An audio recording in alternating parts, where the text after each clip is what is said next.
شہزادی کلین سلام علیہ کے سلسلے میں پہلی مجلس میں گزارشات آپ کی خدمت میں پیش کی اور سوالات کے کیا پروردگار عالم نے صنف نازک کے لیے خواتین کے لیے اپنی طرف سے مردوں کے علاوہ کسی خاتون کو ہادی بنا کے نہیں بھیجا ہے۔ اس عنوان پر مجھے نہیں پتا کہ آپ نے کتنی مجلسیں سنی ہیں۔ میں چونکہ پہلی بار میں خود اس موضوع پر گفتگو کر رہا ہوں کہ بارگاہ الہی میں درست ہے کہ 3 عہدے جن کا ذکر قرآن کریم میں آیا وہ صرف مردوں کے لیے ہیں۔ سورہ انبیاء میں، سورہ نحل میں اور بھی بہت سی صورتوں میں ہم نے مردوں کو نبی بنا کر بھیجا، کسی خاتون کو نبی نہیں بنایا۔ تو جب کسی خاتون کو نبی نہیں بنایا ہے، اور آپ میں ہم سب جانتے ہیں انسانیت کی تربیت کا مرکز باپ نہیں ہے، ماں ہے۔ اگر نبی کو بھی پال کے بارگاہ الہی میں پیش کیا ہے تو باپ نے نہیں، ماں نے پیش کیا۔ اولیاء کو بھی اگر پال کے پیش کیا ہے تو ماں نے پیش کیا ہے۔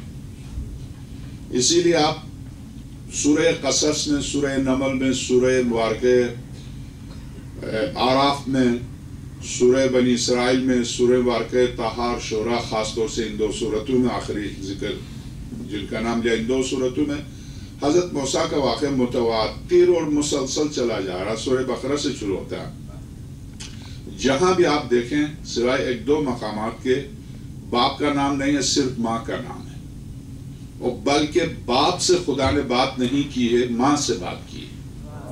سورہ قصص کی پہلی آیت سے لے کر آیت نمبر 9 تک وَأَوْحَيْنَا إِلَىٰ أُمِّ مُوسَىٰ، ہم نے وحی نازل کی موسیٰ کی ماں پر۔ سورہ قصص موسیٰ کی ماں پر خدا نے وحی نازل کی۔ اس سے پتہ چلتا ہے موسیٰ کی ماں نبی نہیں تھی، رسول نہیں تھی، امام نہیں تھی۔ اگر ان کے علاوہ کوئی عہدہ بھی نہیں تھا تو وحی کیوں نازل کیا؟ وحی کا نزول خود بتاتا ہے کہ کوئی ذمہ داری تھی۔ ہمیشہ خدا نے ذمہ دار شخصیت پر وحی نازل کی ہے، غیر ذمہ دار پر وحی نازل نہیں ہوئی ہے۔ وہ ذمہ داری کیا تھی موسیٰ کی ماں کی، جو آیت نمبر 1 سے لے کر 9 تک سورہ قصص مسلسل موسیٰ کی ماں سے گفتگو کر رہا۔ ارشاد ہوتا ہے وَأَوْحَيْنَا إِلَىٰ أُمِّ مُوسَىٰ أَنْ ارْضِعِيهِ، ہم نے موسیٰ کی ماں پر وحی نازل کی، دودھ پلاؤ بچے کو۔ وَإِذَا خِفْتَ عَلَيْهِ، جب تم فرعون کے ظلم سے موسیٰ کے بارے میں خوف زدہ ہو، فَالْقِهِ فِي الْيَمِّ، بچے کو بکسے میں بند کر کے دریا میں ڈال دو۔ اِنَّ رَادُّوهُ إِلَيْكَ، یہ براہ راست خدا اور موسیٰ کی ماں کی گفتگو، براہ راست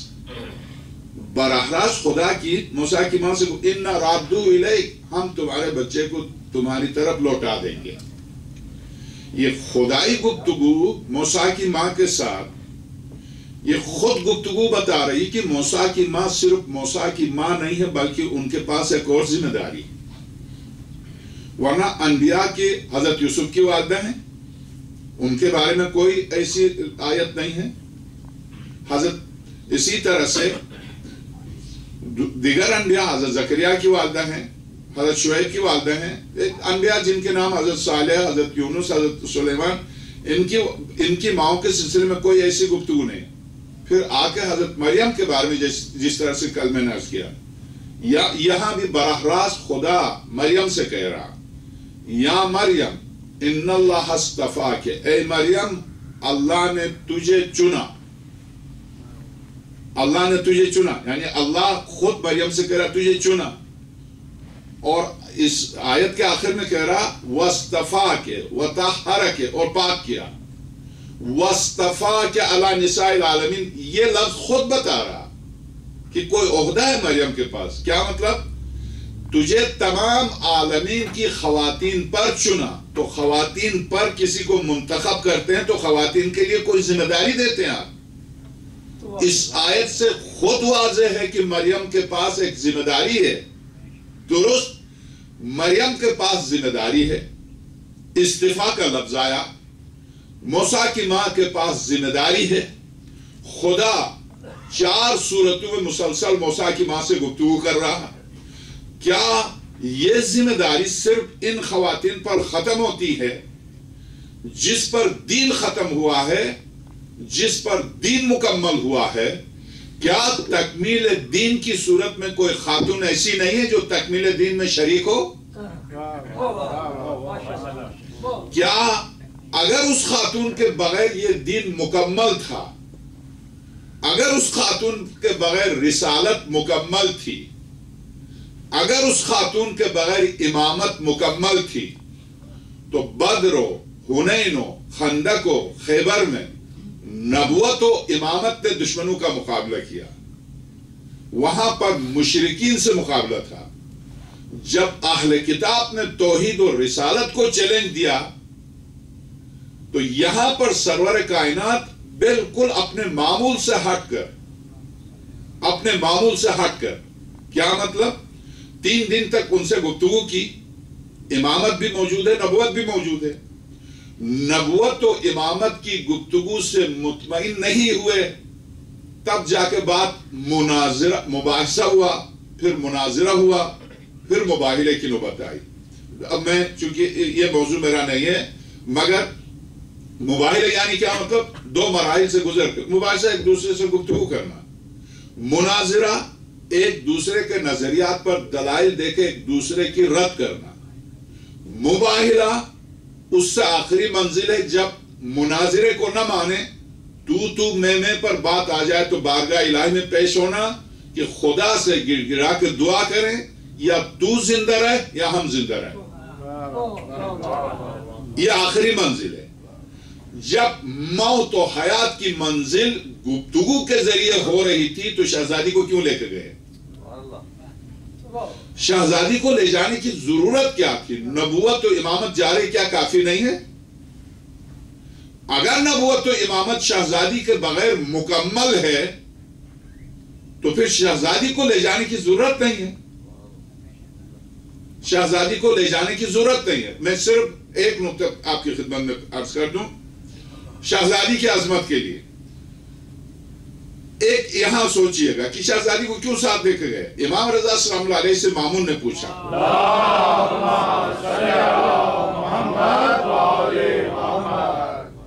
فرزند رسول مجھے قرآن کریم سے وہ آیت بتائے جس میں سب سے زیادہ علی کی فضیلت ہو. تو مولا امام رضا صلی اللہ علیہ آئے ولایت کی تلاوت کر سکتے تھے، چونکہ آئے ولایت بہت عجیب ہے. اس میں امام حضرت حجت اجل اللہ تعالیٰ روح الفدا فرماتے ہیں، امام صادق صلی اللہ علیہ فرماتے ہیں، امام باقر صلی اللہ علیہ فرماتے ہیں، امام کاظم صلی اللہ علیہ فرماتے ہیں کہ آئے ولایت میں خدا نے اپنے اختیارات میں پوری طرح ہمیں شریک کیا. چونکہ ولایت تکوینی پر گفتگو ہو چکی ہے، وہ آپ دیکھ لیجئے گا. ولایت میں ولایت کی کیا معنی ہے؟ ولایت کی 2 قسمیں، تشریعی احکام وضع کرنا، تکوینی کائنات پر تصرف. ولایت تکوینی کائنات پر تصرف کے تمام حقوق میں خدا نے برابر کے شریک کیا، پیغمبر خدا اور ائمہ کو. تو یہ ولایت تکوینی کی عظمت کی آخری منزل ہے. جس طرح سے خدا کہہ رہا سورہ لقمان میں انشکر لی ولی والدیک، انسان جب بھی تو میرا شکر ادا کر، اپنے والدین کا بھی شکر ادا کر. تو اپنے ساتھ اپنی ذات کے شکر کے ساتھ والدین کو شریک کیا.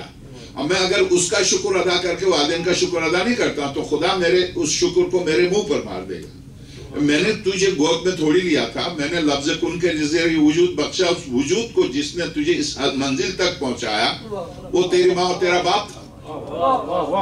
تو نے ان کا شکر ادا نہیں کیا تو میں تیرے شکر کو مانتا ہی نہیں. سورہ لقمان کی آیت، اس کی تفسیر بہت خوفناک بھی ہے جدید جدت پسند بچوں کے لیے جو والدین کے حکم نہیں مانتے، یا مانتے ہیں تو بس ہاں ہوں میں ٹال دیتے ہیں. میں چونکہ حقوق پر گفتگو نہیں ہے تو معذرت خواہ ہوں. اور خطرناک آیت ہے، انشکر لی ولی والدیک، تو جب بھی میرا شکر ادا کر، جیسے بھی شکر ادا کر، بلا فاصلہ والدین کا بھی شکر ادا کر۔ تو اپنے شکر میں اگر میرے آپ کے والدین کو شریک کیا ہے تو کائنات کل کے شکر میں اپنی ذات کے نور سے جن کو خلق کیا ان کو شریک کیا۔ اس میں یعنی میری آپ کی بقا میں میرے والدین اور آپ کے والدین سبب تھے، تو سبب بقا کے لیے والدین کو اپنے شکر کے ساتھ شامل کر لیا۔ تو اصل میں میرے وجود کا جو سبب ہیں ان کو کیوں نہ اپنی ذات کے ساتھ شریک کر لیں؟ تو آئے ولایت میں برابر کے شریک ہیں، درست، مگر امام رضا سلام اللہ علیہ نے نہ آئے ولایت کی تلاوت کی۔ میں تو امام ششم سلام اللہ علیہ امیر المومنین کی زیارت پر کھڑے ہو کر زیارت پڑھتے ہیں، اور زیارت پڑھنے سے پہلے صفوان جمال جو کوفے کے تھے، ائمہ مدینے سے آ کے انہی کے پاس رکتے تھے۔ اکثر زیارتیں انہی سے، عمل عاشور بھی انہی سے، زیارتیں اکثر انہی سے، چونکہ انہی کے گھر ٹھہرتے تھے، انہی کو لے کے جاتے تھے۔ با اعتماد اور مخلص مومن تھا، یعنی راز کو فاش کرنے والا نہیں تھا۔ اس بنا پر ان کے پاس جب ٹھہرتے تھے تو ان کو لے کے جاتے تھے، ان سے کہتے جو ہم پڑھیں گے تم لکھ لو۔ امام ششم کھڑے ہو کر زیارت پڑھتے مولا کائنات کی، اور صفوان سے کہتے قلم لے کے لکھو۔ زیارت نمبر 6 مفاتی، امام صادق سلام اللہ علیہ کی زیارت۔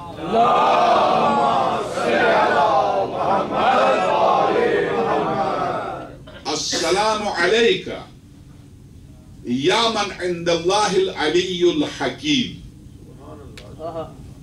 اے میرے جد،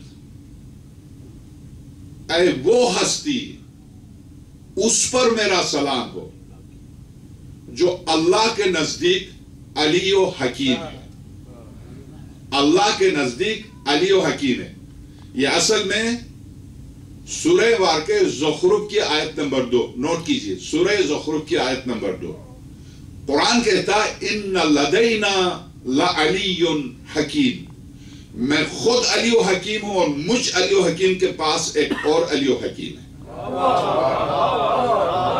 وہ علی و حکیم جو اللہ علی و حکیم کے پاس ہے وہ کون ہے؟ تو امام صادق فرماتے ہیں جس کی زیارت پڑھ رہا ہوں یہ ہے۔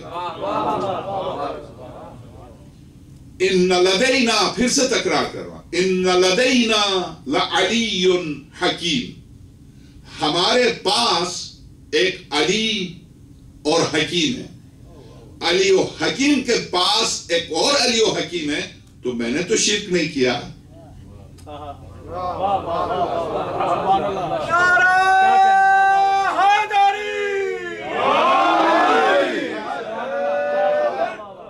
میں نے تو نہیں ملایا،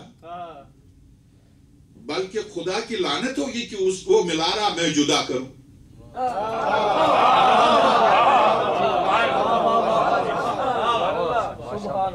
میں نے تو نہیں ملایا۔ ان لدینا لعلی حکیم، درست۔ امامت میں سمجھتا تھا مامون کے دربار میں آقا امام رضا صلی اللہ علیہ کو اس آیت مولا کائنات کے سلسلے میں آیت کی تلاوت کرنی چاہیے تھی، یا آئے ولایت جیسا کہ میں نے عرض کیا، یا آئے مودت کہ ان کی محبت کے بغیر کچھ نہیں ہے کائنات میں۔ ایک ضعیف العمر صحابی نے آ کر کہا یا رسول اللہ بس اب بڈھا ہو گیا ہوں، سوائے فرض نماز کے کچھ نہیں ہو سکتا مجھ سے، مستحب نماز ہے، نماز شب، یہ سب کچھ نہیں ہو سکتا، بس یہ فرض نماز کے علاوہ میرے پاس جو کچھ سرمایہ وہ آپ اور آپ کے آل کی محبت ہے بس۔ تو پیغمبر خدا نے فرمایا وَحَلِ الدِّينِ إِلَّا الْحُبِّ، کیا دین میرے آل کی محبت کے علاوہ بھی کچھ ہے؟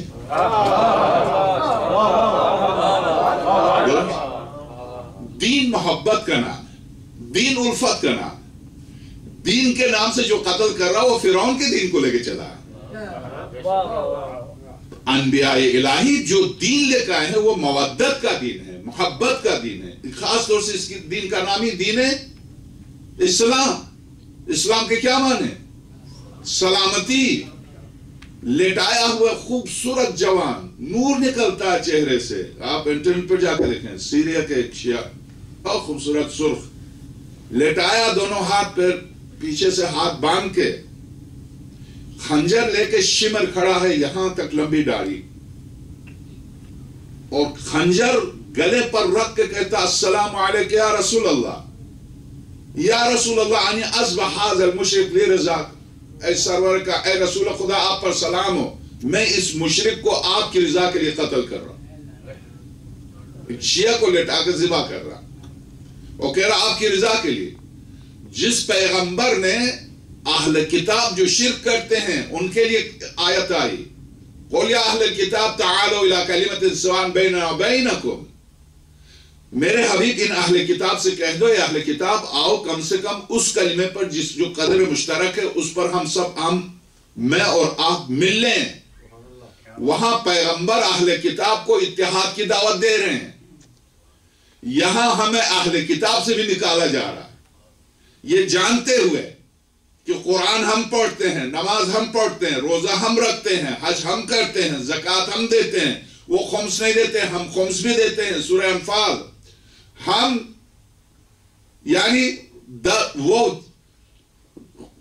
ٹی وی پر بھی پروگرام دیکھا ہوگا رمضان مبارک میں، یہ عامر لیاقت کا جو پروگرام ہوتا ہے اس میں ڈاکٹر صاحب کے ہاں میں نے گزشتہ سال دیکھا کہ علماء کو بلاتے ہیں، شیعہ عالم کو بھی بلاتے ہیں، آپ روزہ پہلے کیوں کھولتے ہیں؟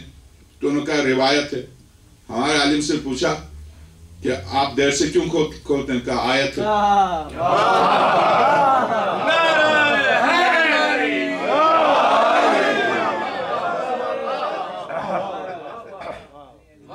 آیت ہے، قرآن نے صاف طور سے احکام روزہ کے آخر میں کیا کہا؟ یا ایھا الذین آمنوا کتب علیکم الصیام کما کتب علی الذین من قبلکم لعلکم تتقون فمن کان منکم مریضا او علی مرض الی آخر 4 آیتوں کے بعد آخر میں قرآن کریم نے کیا کہا؟ اتموا الصیام الی اللیل، روزہ تمام کرو رات پر، سورج سامنے کھارے، اور کہہ رہے روایت ہے۔ یہی صورت، یعنی اگر دین کے حقائق پر واللہ انٹرنیٹ کے اب کون سا ہمارے پاس کون سا ذریعہ ہے؟ چینل کے تھرو باہر چیلنج دو، آ جاؤ مقابلے پر، نہیں آئیں گے اور بیٹھ کے کہیں گے کافر ہیں، مشرک ہیں۔ مجھے علی کی ولایت کے سلسلے میں کفر کا تمغہ ہے میرے لیے، آپ کہتے رہے، امیر مومنین کا پورا خطبہ ہے۔ مجھے افسوس ہے میرے ماننے والوں پر کفر کا فتویٰ لگا کے میں دیکھ رہا ہوں کہ حسن، حسین، عباس، علی، کاظم، موسیٰ، رضا، رضی، ائمہ کے نام لیے امیر مومنین خطبے میں دیکھ رہا ہوں، چن کے ان کی شناخت کر کے ان کو لٹا کے ذبح کر رہے ہیں۔ جس وقت اسلام آباد سے 35 بسوں میں جو بیچارے شمالی علاقات کے آتے ہیں، وہاں کوئی مزدوری نہیں ملتی، آتے ہیں، میں خود اسی علاقے سے آتے ہیں مزدوری کرنے، اسلام آباد میں، پنجاب میں، کراچی میں مزدوری کر کے سال میں آمدنی لے کے چلے جاتے ہیں واپس۔ ہمارے یہاں بیٹھے ہیں ابراہیم، تو مزدوری کر کے مزدور چلے جاتے ہیں، مزدوری لے کے سال بھر کا خرچہ بچوں کے لیے لے کے، اور راستے میں اتار کے ذبح کیا 35 بسوں سے اتار کے، اور دیکھ رہے ہیں حسن، حسین، بالکل جب ذبح کر رہے تھے اس وقت حضرت کا خطبہ میرے ہاتھ میں تھا، میں دیکھ رہا تھا کہ میں دیکھ رہا ہوں میرے قائم کے ظہور کے قریب ناموں کو دیکھ کے ذبح کر رہے ہیں۔ مجھے فخر ہے کہ اس نام پر ایک تو زبان سے کہنا میثم بن جاؤ، ایک تو ایک واقعی میثم بننا، طول تاریخ میں اس ولایت کے لیے میثم بننا، یہ جو جا رہے ہیں واقعی میثم کا کام کر رہے ہیں۔ تو میں آپ کی خدمت عرض کروں کہ خیر وہ اس کو جملہ معترضہ سمجھ لیجئے گا، مگر امیر مومنین صلی اللہ علیہ کے فضائل کے سلسلے میں جب مامون نے سوال کیا فرزند رسول قرآن کریم کی آیت، تو حضرت نے آیے مباہلہ کی تلاوت کی۔ سب سے بڑی فضیلت کے طور پر مامون کے دربار میں آیے مباہلہ کی تلاوت کی۔ آیے مباہلہ مولا کائنات کے سلسلے میں جو فضیلت ہے وہ تو ظاہر ہے، نفس رسول ہونے کی بنا پر سوائے عہدہ رسالت و نبوت کے سارے فضائل نفس میں آ جاتے ہیں، کیونکہ قرآن نے نفس کہا، تو اس میں پورا مناظرہ ہے۔ آیے مباہلہ کو شاید مولا نے اس لیے پیش کیا کہ آیے ولایت میں صرف امامت کا ذکر ہے، آیے مودت میں آل، آیے مباہلہ میں واضح طور پر مصداق ہیں شہزادی کونین، کیونکہ شہزادی کونین اگرچہ اس نے امیر المومنین کے بارے میں سوال کیا تھا، مگر بنو عباس اکثر کہا کرتے تھے کہ آپ میں اور ہم میں، آپ ابو طالب کی اولاد سے ہیں، ہم عباس کی اولاد سے ہیں، ابو طالب بھی رسول کے چاچا، عباس بھی رسول کے چاچا، آپ رسول اولاد رسول کیسے ہو گئے؟ تو امام موسیٰ کاظم صلی اللہ علیہ سے یہی بات ہارون نے کی. حضرت نے فرمایا ایسا نہیں ہے، ہارون یہ بتاؤ ابھی اگر پیغمبر خدا صلی اللہ علیہ وسلم آ جائے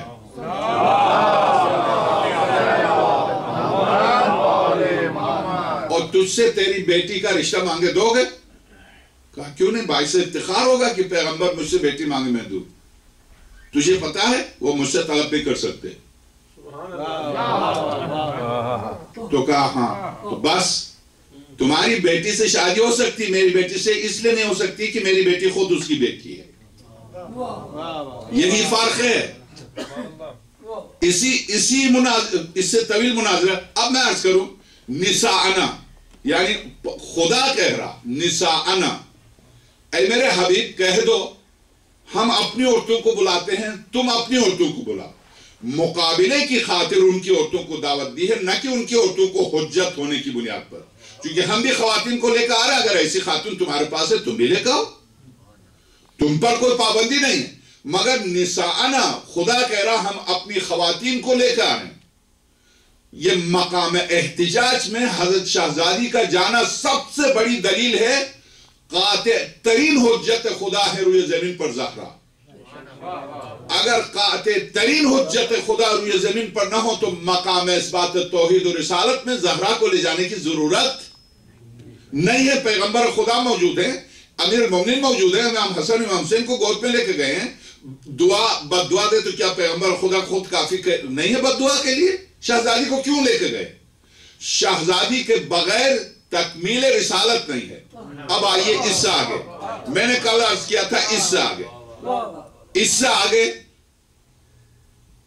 سورہ واقعہ یوسف. حضرت یوسف نے کہا اذهبوا بقمیص ھذا، یہ میری قمیص لے کے چلے جاؤ. فالقوا علی وجہ، ابھی میرے بابا کے چہرے پر ڈال دو تاکہ ان کی بینائی پلٹ ہے. وَلَمَّا فَصَلَتِ الْعِيرُ قَالَ أَبُوهُمْ إِنِّي لَأَجِدُ رِيحَ يُوسُفَ لَوْلَا أَن تُفَنِّدُونِ. سورہ یوسف کی بالکل موضوع کے اعتبار سے آخری آیات. جب یوسف کے دربار سے قمیص یوسف لے کے جدا ہوئے تو حضرت یعقوب نے کہا مجھے یوسف کی خوشبو آتی ہے. تو جو بیٹے وہاں تھے ان کے پاس انہوں نے کہا اِنَّكَ لَفِي ضَلَالِكَ الْقَدِيمِ، آپ وہی اپنی پرانی گمراہی میں وہی گمراہی کی باتیں کرتے ہیں. یوسف کہاں، وہ تو بیڑیے کھا گئے، آپ یوسف کو نہیں بھولتے. تو حضرت یعقوب نے کہا نہیں، بیڑیے نہیں کھا سکتے، اس پر میں گفتگو کر چکا ہوں. بیڑیے نہیں کھا سکتے، انبیاء کو بیڑیے نہیں کھاتے، انبیاء کو درندے کھا ہی نہیں سکتے. تو میرا یوسف زندہ ہے اور مجھے یوسف کی خوشبو آ رہی. جب حضرت یوسف کی قمیص لے کر آئے فَأَلْقَاهُ عَلَى أَمَّا جَاءَ الْبَشِيرُ فَأَلْقَاهُ عَلَى وَجْهِهِ فَارْتَدَّ بَصِيرًا. جب بشیر آیا اور اس نے چہرے پر قمیص یوسف کو ڈالا تو یعقوب کی بینائی پلٹ آئی. ٹھیک، آپ جانتے ہیں یوسف بھی نبی ہیں اور یعقوب بھی نبی ہیں. یعقوب باپ ہے، یوسف بیٹا ہے. سوال یہ ہے کہ کیا جو قمیص یوسف میں جو صلاحیت ہے وہ قمیص یعقوب میں نہیں ہے؟ وہ شفا جو یوسف کی قمیص دے سکتی ہے یعقوب کی قمیص کیوں نہیں دیتی؟ نبی تو دونوں ہیں، باپ بیٹے دونوں نبی ہیں. اور پھر یعقوب باپ ہے. پھر سورہ لقمان کی آیت کا اطلاق سب سے پہلے پیغمبروں پر ہوتا، اس کے بعد مجھ پر ہوتا. انشکلی وَلِوَالِدَيْنِ، یوسف پر باپ کا شکر واجب ہے، نہ کہ باپ پر یوسف کا شکر. اور حیرت کی بات یہ ہے کہ بالکل اس موضوع کے شروع میں جب حضرت یوسف نے خواب دیکھا کہ میں نے یا ابتی انی رأیت احد عشر کوکبا والشمس والقمر رأیتهم لی ساجدین، بابا میں نے دیکھا 11 ستارے اور سورج اور چاند میرے سامنے سجدے میں تھے. تو حضرت یعقوب نے کہا یا بنی لا تقصص رؤیاک علی اخوتک، بالکل سورہ یوسف کی ابتدا. میری جان، بنی یعنی میری جان، میرے لال، یہ اس قصے کو اپنے بھائیوں کے درمیان بیان نہ کرنا، کہیں وہ حسد کی وجہ سے تجھے قتل نہ کر دیں. تو خیر بھائیوں کے درمیان اپنے اس واقعے کو بیان نہیں کیا. ٹھیک 4 آیتوں کے بعد قرآن کہتا ہے کہ جب حضرت یعقوب اور حضرت یعقوب کے دوسرے بیٹے حضرت یوسف کی بارگاہ میں آئے تو قرآن کہتا ہے فَخَرُّ لَهُ سُجَّدًا، یعقوب نے اور یعقوب کے بیٹوں نے یوسف کے لیے، خدا کے لیے نہیں، لہو کی ضمیر کا مرجع یوسف ہے، اللہ نہیں ہے، لہو یعقوب اور یعقوب کے بیٹوں نے یوسف کے لیے سجدہ کیا۔ ایک نبی غیر خدا کے سامنے کیوں سجدہ کر رہا؟ احترام ہے تو بیٹے کو چاہیے احتراماً باپ کے سامنے سجدہ کرے، نہ کہ باپ کو بیٹے کے سامنے۔ یہ باپ کیوں بیٹے کے سامنے سجدہ کر رہا؟ تفسیر نمونہ دیکھیے گا، سورہ یوسف کی تفسیر آیت اللہ ناصر مکارم شیرازی۔ آجو شاپ آگے آجو، ایک صلوات دیجئے گا۔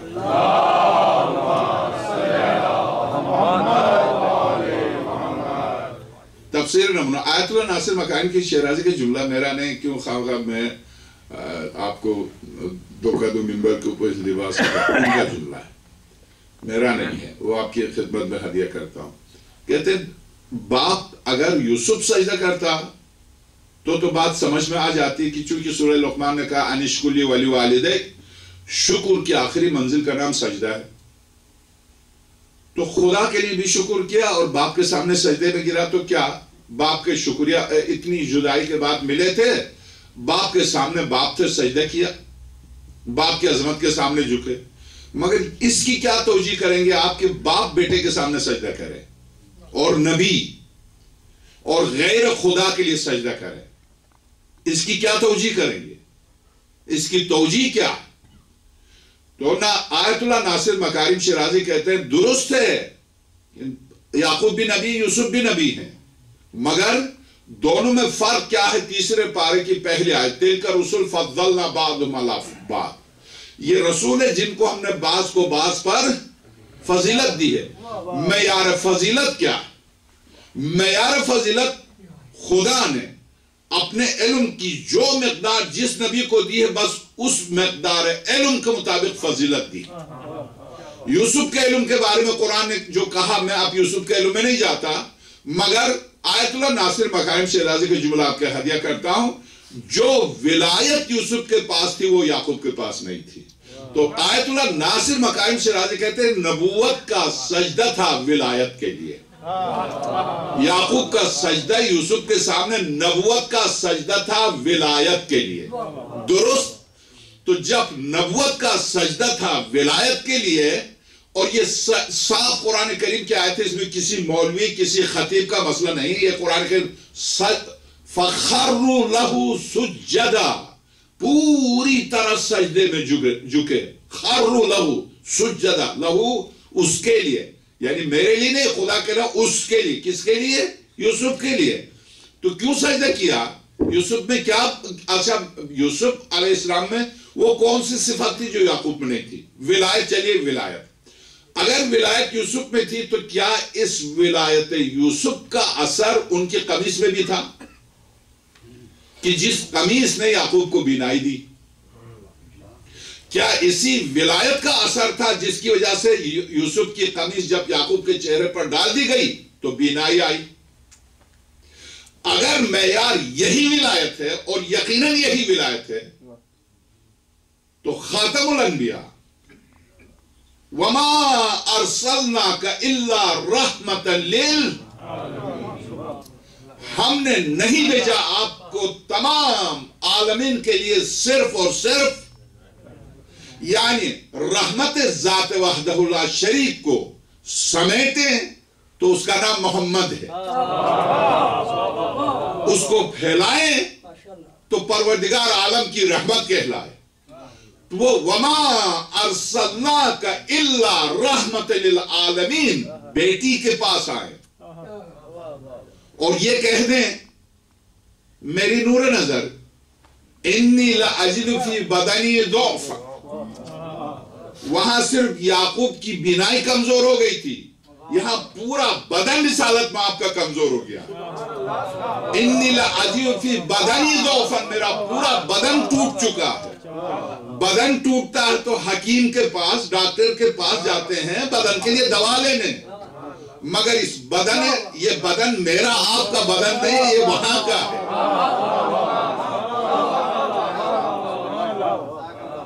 چونکہ وہاں کا بدن ہے تو علاج بھی وہاں سے ہوگا. اب جب علاج وہاں سے ہوگا تو خاتم الانبیاء نے کیا کہا؟ ایتینی بالکساء الیمانی، اپنی یمانی چادر لا کے مجھ پر ڈال دو. یعقوب کو یوسف کی قمیص صرف بینائی دیتی ہے اور زہرا کی چادر سرور کائنات رحمت للعالمین کو تمام دیتی ہے.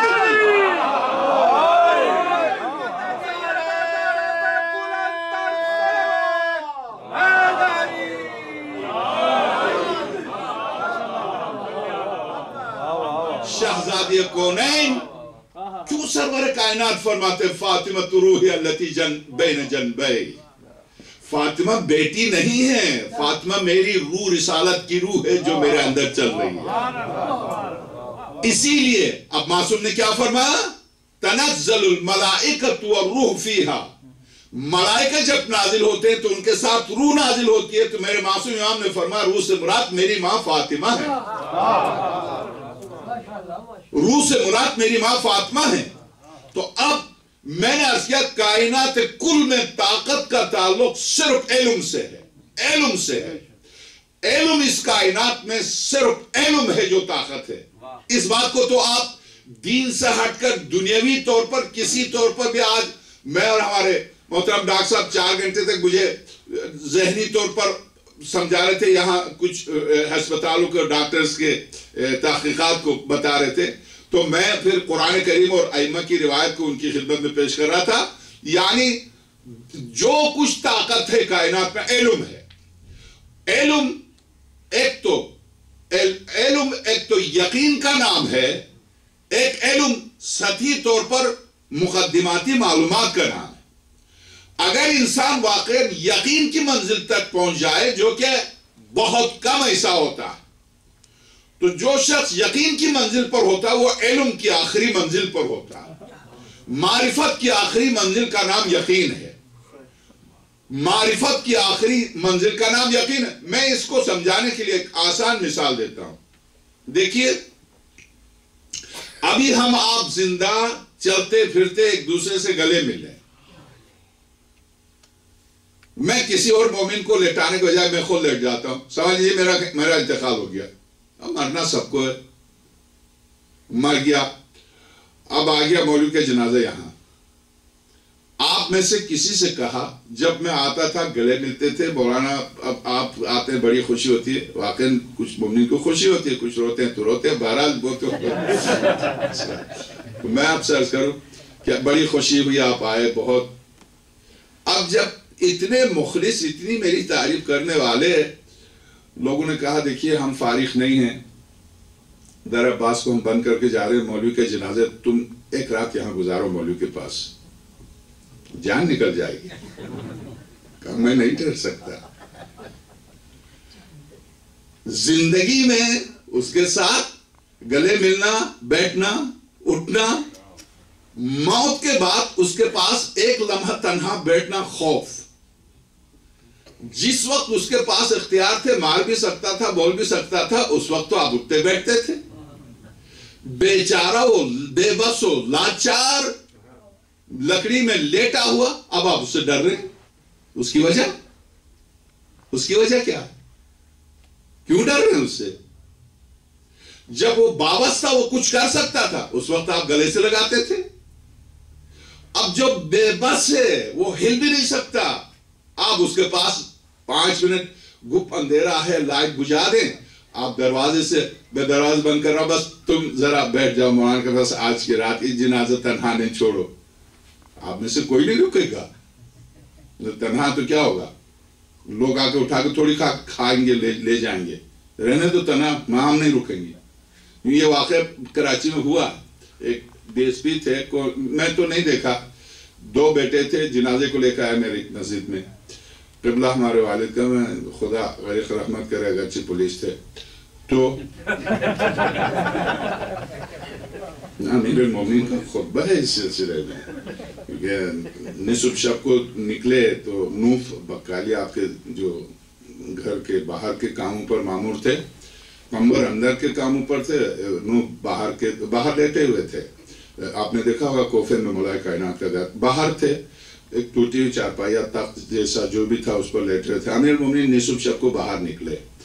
حضرت نے آسمان کی طرف دیکھ کر نوح سے کہا یا نوح اتعرف ما هذه الساعة، نوح جانتے ہیں کون سا وقت ہے؟ وہ اٹھ کے بیٹھ کے کہا یا امیر المومنین مجھے نہیں پتا. کہا یہی وقت ہے جس کے بارے میں یعقوب نے اپنے بیٹوں سے کہا تھا کہ جب بیٹوں نے کہا یا ابانا استغفر لنا ذنوبنا، بابا ہمارے گناہ معاف کرا دے. تو یعقوب نے کہا تھا سوف استغفر لکم ربی، ان قریب میں اپنے پروردگار سے تمہیں معاف کرا دوں گا. نہیں مایوس کیا، نہیں کہا کہ تم نے بہت جرم کیا، اقدام قتل میں ملوث ہو، تم ظالم ہو، تم ستمگر ہو. مگر یوسف مل گئے تھے تو اب حضرت یوسف نے تو پہلے ہی معاف کر دیا تھا. حضرت پھر بھی ان کا جرم سنگین تھا تو حضرت یعقوب نے کہا میں معاف کرا دوں گا. نہیں کہا میں نے معاف کر دیا یا میں نے معاف کرا دیا. امیر المومنین فرماتے ہیں اس لیے کہ چونکہ اقدام قتل میں ملوث تھے، قتل میں ملوث ہوتے تو پھر من قتل نفسا یہ شروع سے ہے، کائنات شروع سے ہے. من قتل نفسا حابیل کے میں معذرت کے ساتھ بات نکلتی ہے تسلیت الفوات فی الموت والمعاد. سن 1100 ہجری کے علامہ مجلسی کے ہم زمان ہیں. مجلسی ایرانی تھے، سید عبداللہ شبر عراقی تھے. بالکل علمی اعتبار سے اسی حیثیت کے تھے جیسے مجلسی ہیں. اور چونکہ وہ عرب تھے، ان کی کتابیں، ان میں سے ایک کتاب جو مرحوم نے اس وقت لکھی جب شب جمعہ امام موسیٰ کاظم السلام اللہ علیہ کے حرم میں نصف شب کو رو رہے تھے. حرم مقدس سے قلم نکلا اس سید کے لیے سن 1100 ہجری میں. حرم سے قلم نکل کے آواز آئی میرے بیٹے اس قلم سے کتاب لکھو. اس قلم سے کتاب لکھی ہے جس کا نام ہے تسلیت الفوات فی الموت والمعاد، دلوں کی تسلی موت اور لوٹنے کے بارے میں. کتاب میرے پاس ہے. تو اس کتاب میں روایت نقل کی، وہ روایت یہ کہ جب ایک شخص مدینے میں ان کی اہلیہ بیمار تھی، کسی نے کہا کہ تمہاری اہلیہ کا علاج یمن میں ایک چشمہ ہے، وہاں سے پانی لے کے آؤ تو وہ پانی تمہاری اہلیہ کا علاج ہے. تو وہ چلا یمن پانی لینے. جب پانی لے کر آیا ہے تو اس نے پیغمبر خدا صلی اللہ علیہ وسلم کی خدمت پہ عجیب واقعہ سنا. عجیب واقعہ سنا ہے.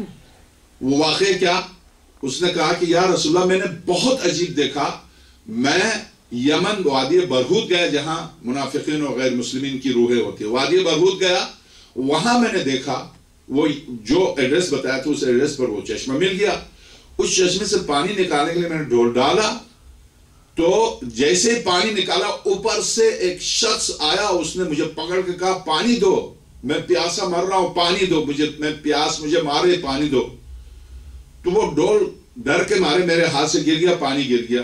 پھر میں نے دیکھا کوئی وہ بندہ ہوا ہے، کوئی اس کو کھینچ رہا، کھینچ کے پھر اس کو لے گیا. میں نے پلٹ کے دیکھا تو میری نظروں سے اوپر غائب ہو گیا. تھوڑی دیر کے بعد دوسرا پانی نکالا، پھر آ گیا. 3 دفعہ ایسا ہوا یا رسول اللہ وہ تڑپ رہا تھا میں پیاسا ہوں اور وہ بندہ ہوا تھا زنجیروں میں، کوئی اوپر سے کھینچ کے اوپر لے جا رہا تھا. تو سرور کائنات نے فرمایا تجھے پتہ ہے کون ہے وہ؟ کہا نہیں. کہا وہی قابیل ہے. اس زمانے سے حابیل کے قتل سے لے کر آج تک اس حالت میں ہے، اسی حالت میں وہ قابیل ہے. تسلیت الفوات فی الموت والمعاد. بس چونکہ عالم وہ ایک عالم ہے، وہ ایک نظام ہے، وہ ایک زندگی ہے. اس کے بارے میں بہرحال میں چونکہ شہزادی کے سلسلے مجالس پڑھنا ہے تو میں نہیں چاہتا ہوں کہ آپ کو ڈرا کے وہ، مگر وہ ایک عالم ہے. ڈرو نہ ڈرو ایک حقیقت ہے. سورہ مومنون کی آیت نمبر 100 کو ضرور رٹیے، ضرور یاد رکھیے کہ تاکہ اس سے ہر شخص کی اصلاح ہو. ربی ارجعونی لعلی اعمل صالحا فیما ترک، اس کو ضرور ذہن میں رکھیے. یہ آیت میری آپ کی زندگی کے لیے، آخرت کے لیے کافی، اس کو ذہن میں رکھیے. آیت نمبر 100 سورہ مومنون، ربی ارجعونی لعلی اعمل صالحا فیما ترک. جب مجھے لٹا کر اب چل دیا اپنے گھروں کی طرف، اب آ گیا لینے والا، مجھے حساب لینے والا. لائیے خمس کے نام سے، صدقات کے نام سے، فطرے کے نام سے دنیا بھر پیسے دیتی. کیا کیا تو نے؟ کہاں لے گیا؟ دنیا بھر کے جرائم کیے، منبر پر جا کے لوگوں سے کیا کہتا تھا، خود کیا کرتا تھا. اب آ گیا وہ.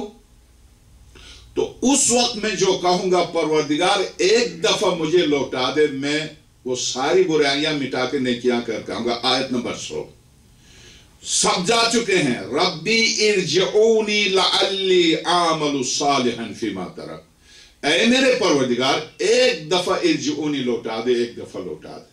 لعلی اعمل صالحا، شاید میں اب نیکیاں کر کے آؤں گا، فیما ترک، جو ترک کر کے، اگرچہ ترک میں یہاں پر نماز، روزہ اور خاص طور سے حج ہے کہ جن کو میں نے ترک کیا تھا، اب تجھ سے وعدہ کرتا ہوں ایک موقع دے دے، مجھے لوٹا دے، میں کر کے آؤں۔ اس آیت کو ذہن میں رکھیے، اگر میں اور آپ قابل ہدایت ہیں تو یہ آیت کافی ہے۔ یہ آیت کافی ہے کہ قبر میں تنہائی کے وقت میں یہ کہہ دوں کہ مجھے ایک دفعہ لوٹا دے، اور خدا کہتے کہ اللہ کلمۃ ہوا قائل ہوا، نہیں، یہ انہونی سی تمنا تھی، کون یہاں سے پلٹا جو تو پلٹ کے جائے گا، کلمۃ وَبِنْ وَرَائِهِمْ بَرْزَخٌ إِلَىٰ يَوْمِ يُبْعَثُونَ، آیت نمبر 101 102۔ اب تو تجھے اسی عالم برزخ بہرحال۔ تو میں اب سے عرض کروں کہ ولایت، جب یعقوب کی بینائی یوسف کی قمیص دیتی ہے ولایت کی وجہ سے، اور جب یوسف حضرت یعقوب باپ ہوتے ہوئے یوسف کے سامنے جھکتے ہیں، تو کیا یعقوب کی نبوت پر کوئی فرق آ گیا، یا یعقوب نبی یوسف کی قمیص یا یوسف کی ولایت سے ان کے احترام میں کوئی کمی آ گئی؟ قطعاً نہیں۔ جب یعقوب بیٹے کے سامنے سجدہ کرنے کے باوجود ان کی نبوت و عظمت پر کوئی فرق نہیں آتا ہے، تو شہزادی کونین سلام اللہ علیہ کی چادر اور خاتم الانبیاء کو اگر توانائی دیتی ہے تو خاتم الانبیاء کی نبوت پر کیا فرق آ جاتا ہے؟ خاتم الانبیاء کی رسالت پر کیا فرق آ جاتا ہے؟ ان کی عظمت کے پر کیا فرق؟ بس ایک باوز بلند صلوات بھیجئے آج میں جو روایت پیش کرنا چاہتا ہوں۔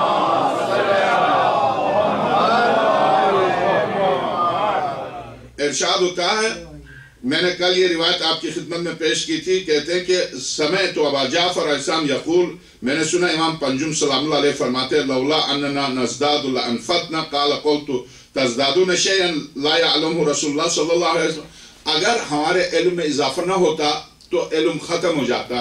تو راوی کہتا کہ فرزند رسول کیا آپ حضرات کے علوم میں اضافہ ہوتا ہے، یعنی روز بروز اضافہ ہوتا ہے؟ تو اس کا مطلب یہ کہ پیغمبر خدا جو نہیں جانتے تھے وہ اب جانتے ہیں۔ تو حضرت نے فرمایا اما انہ اذا کان ذلک عرض علی رسول اللہ، نہیں، ہر روز ہمیں پروردگار عالم کی طرف سے ہر روز کا علم آتا ہے، مگر یہ سرور کائنات سے اس کی ابتدا ہوتی ہے۔ پیغمبر خدا پر پہلے نازل ہوتا ہے، فرشتہ پیغمبر خدا سے شروع کرتا ہے امیر المومنین سے، ثم انتہى الامر الینا، اس کے بعد یہ ہم تک پہنچتا۔ وفی روایت عن ابی عبداللہ علیہ السلام، ایک روایت، لیس یخرج شیء من عند اللہ عز وجل حتی یبدأ برسول اللہ صلی اللہ علیہ وآلہ، پروردگار عالم کی بارگاہ سے کوئی شیء خارج نہیں ہوتی ہے مگر اس کی ابتدا رسول اکرم سے ہوتی ہے، اس کے بعد ثم بامیر المومنین، پھر امیر المومنین سے، ثم واحدا بعد واحد، اس کے بعد یہ کے بعد دیگر ائمہ سے، لکی لا یکون آخرنا عالم من اولنا، اس لئے کہ ہمارا آخر اول سے عالم نہ ہو، سب برابر ہوں، اس بنا پر خاتم الانبیاء سے اس کی ابتدا ہوتی ہے۔ قالوا فالوساطة لیست فی خصوص الوجود القطبی للقرآن، یہاں پر شہزادی کونین سلام اللہ علیہ کی وساطت کے بارے میں کہ شہزادی واسطہ ہیں ائمہ اور بارگاہ الہی سرور کائنات اور امیر المومنین کے بعد، شہزادی کونین بقیہ ائمہ کے لیے علم امامت کا واسطہ ہیں خدا اور ائمہ کے درمیان۔ اس کی دلیل کیا ہے؟ ایک باوز بلند صلوات دیجئے۔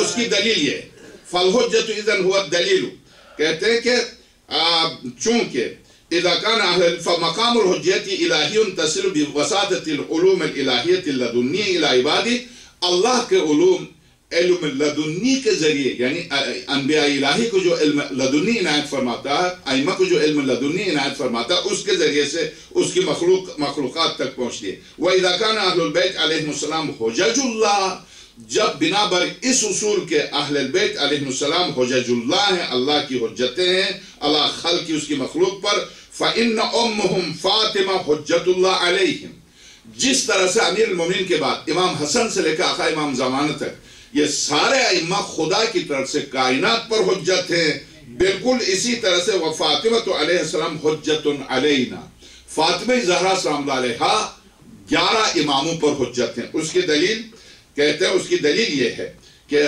اما صرحت بھی روایت العسکری علیہ السلام، امام حسن عسکری سلام اللہ علیہ کی سری آج میں چاہتا ہوں صرف روایتیں پیش کروں آپ کی خدمت میں، میری گفتگو ظاہر باہر نکلیں گے۔ مولانا نے ایک اضافہ کیا دین میں، کیا دیکھیے حضرت زہرا کو انبیاء کی صف میں لا کر نبی بنا دیا. نہیں، میں نے نبی نہیں بنایا.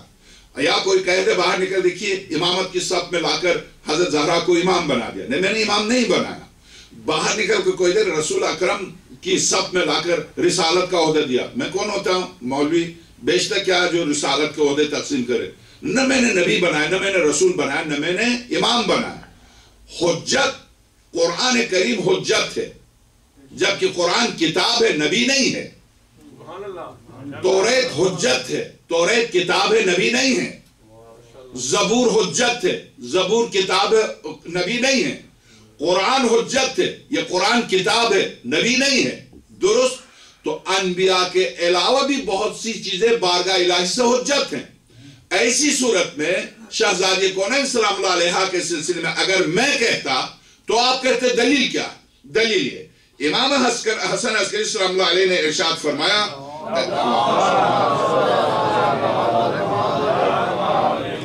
حضرت نے ارشاد فرمایا وَهِيَ مَا صَرَّحَتْ بِهِ رِوَایَتُ الحسن عسکری سلام اللہ علیہ، نَحْنُ حُجَجُ اللَّهِ عَلَى الْخَلْقِ، ہم اللہ کی حجتیں ہیں اس کی مخلوق پر. وَفَاطِمَةُ علیہ السلام حجتٌ علینا، اور فاطمہ سلام اللہ علیہ ہم پر حجت ہے. یہ اگر میں 100 دفعہ دہراؤں تو بھی یقین جانیے اس کی گہرائی میں اگر آپ جائیں گے. امام حسین اور امام حسن حجت ہیں، ان کے اوپر حجت فاطمہ ہے. آقا امام زمانہ روح اللہ الفدا کائنات کل ان کے کنٹرول میں حجت ہیں. اس حجت کے اوپر فاطمہ حجت ہے. اس حجت کے سلسلے میں اگلی منزل اب حجت کیوں ہے، حجت کی دلیل کیا ہے، یا صرف یہ روایت ہے. اب آپ ایک اور باوز والا صلوات دیجئے.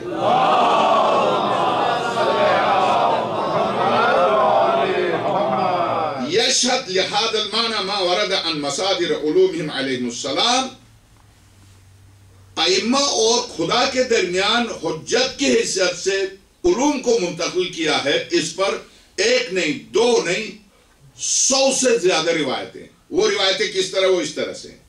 اب آپ ان میں سے ایک روایت ارشاد ہوتا ہے انورمان کل جعفر والصحیفہ والجامع، جیسا حضرت زہرا کی طرف نسبت دی جاتی ہے علم جعفر کی، اسی طرح سے نسبت دی جاتی ہے جامع کی، جامع نامی کتاب کی. اسی طرح سے ان منہا مصحف فاطمہ، اسی طرح سے مصحف فاطمہ سلام اللہ علیہ کی نسبت دی جاتی. کیا یہ کتابیں شہزادی نے لکھی تھی؟ شہزادی کے ہاتھ کی لکھی ہوئی کتابیں ہیں. ان کتابوں کی حقیقت کیا ہے؟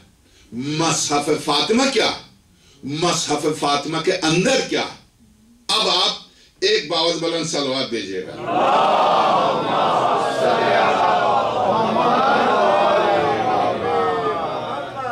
حضرت ارشاد فرماتے ہیں کہ جب میں نے پوچھا مصحف فاطمہ کیا ہے تو امام نے فرمایا، معصوم امام صادق صلوات اللہ السلام علیہ نے فرمایا،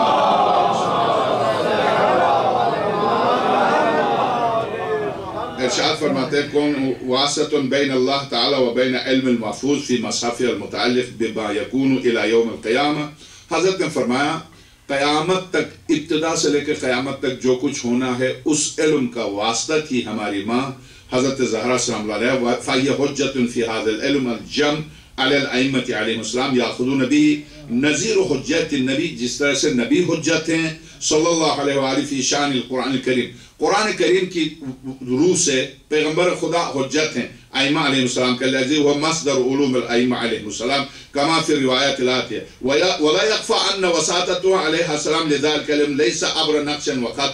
یہ علم نقش و خط کے ذریعے، کتابت کے ذریعے منتقل نہیں ہوا، بلکہ کل میں نے عرض کیا تھا نور کے ذریعے منتقل ہوا. نور کے ذریعے اس کا انتقال کیسے ہوا؟ ارشاد فرماتے ہیں کہ میں نے جب سوال کیا حضرت امام صادق صلوات اللہ السلام علیہ سے،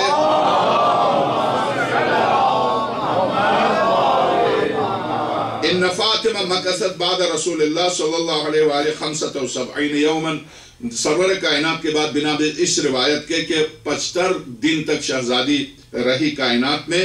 قد بین الامام ابو عبداللہ صادق علیہ السلام ما يتضمنه هذا المصدر العلمی الالہی فی روایت بقولی. اب آپ جم کے، آج میں پوری مجلس پڑھوں گا اور جم کے رکھیے گا. بہرحال کل آپ کی جاب ہے، میری تو جاب گئی ہے، آپ کو پتہ ہے۔